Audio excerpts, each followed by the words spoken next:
Hello, everybody. I have with me here Democrat Vance who is running for Nevada Assembly District numbers 26. Thank you so much for joining me today, Vance. My pleasure. So my first question for you is, why are you running for this assembly seat? Because I have a couple of grandchildren who live in this district, and I am really concerned about education. The state of Nevada has not done enough for education, and so we're shortchanging the children of Nevada, and that has to change.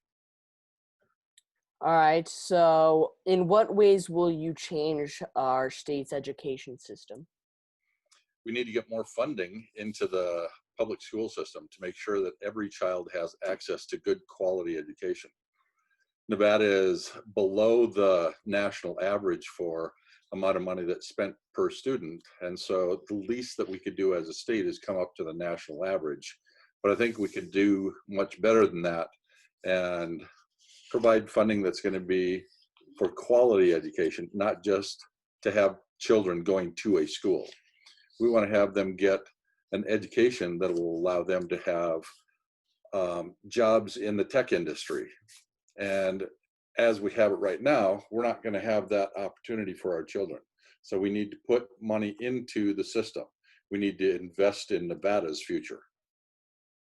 All right. With getting rid of education, what are other topics that you really care about, or policies that you care about that you will introduce in the legislature if you win this election?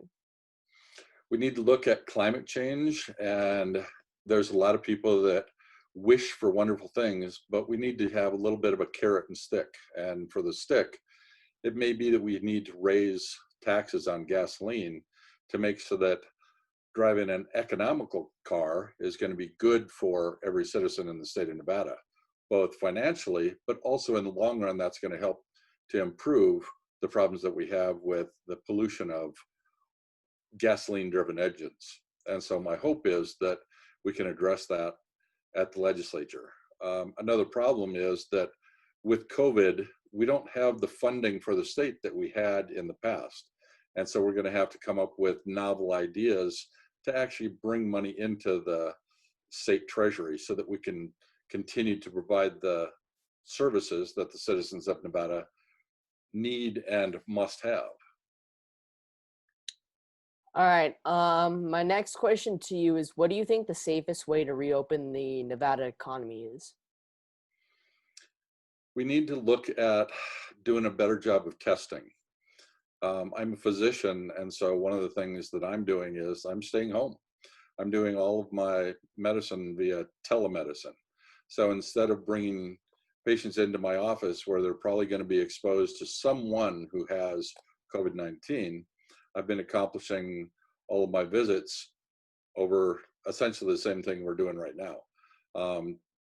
Telemedicine works. It's not the best. It's not something that I would want to necessarily continue on into the future after the COVID crisis is over, but it works. We need to recognize that this is a huge problem, and that sadly the politicians really don't understand the implications of how severe the COVID crisis is.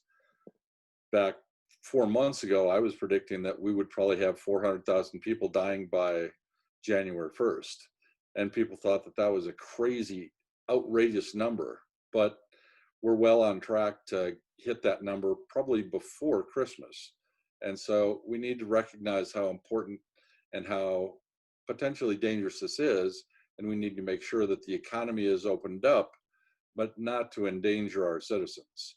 And so we need to do more testing. And so that is the most critical thing that we can do. You don't want to just test people that you think are ill and confirm that they're ill. You want to test people that don't show any signs of being ill, because COVID-19 can mask and or can appear that the person is not infected when they actually are infected. We need to check everyone to find out who actually is contagious and quarantine those people. Instead of quarantining everyone, we could quarantine the people that test positive.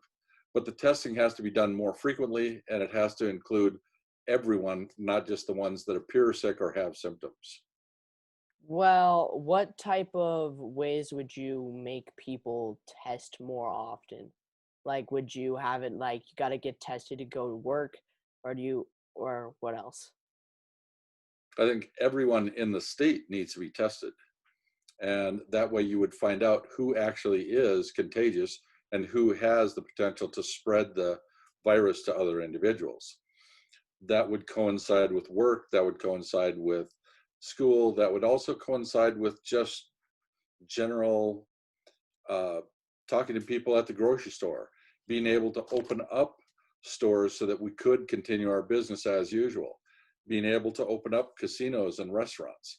But you need to know who is actually contagious, who actually is positive for the virus, and we can't do that right now. So we're doing the second best thing we can, and everybody should be wearing a mask. One of the worst things that has happened is that COVID-19, this crisis, this epidemic, instead of just being a medical problem, has been transformed into a political issue.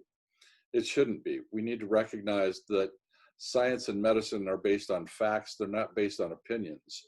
And we need to look at the facts of what's really occurring and the facts of what can actually improve our situation instead of just denying that it exists or denying that it actually is a problem. All right. Do you in this 2020 presidential election, do you see Nevada either going for Donald Trump or do you see it going for Joe Biden? Most of the polls and the things that I've been following suggest that the state will go Democrat. Washoe County is kind of the toss-up.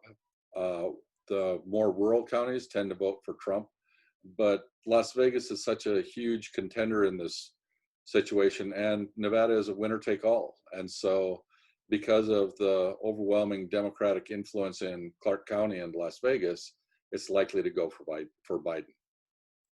All right. Now, my final question to you is if you win this election, do you have any aspirations to run for a higher office like state senate or governor or even US House or US Senate?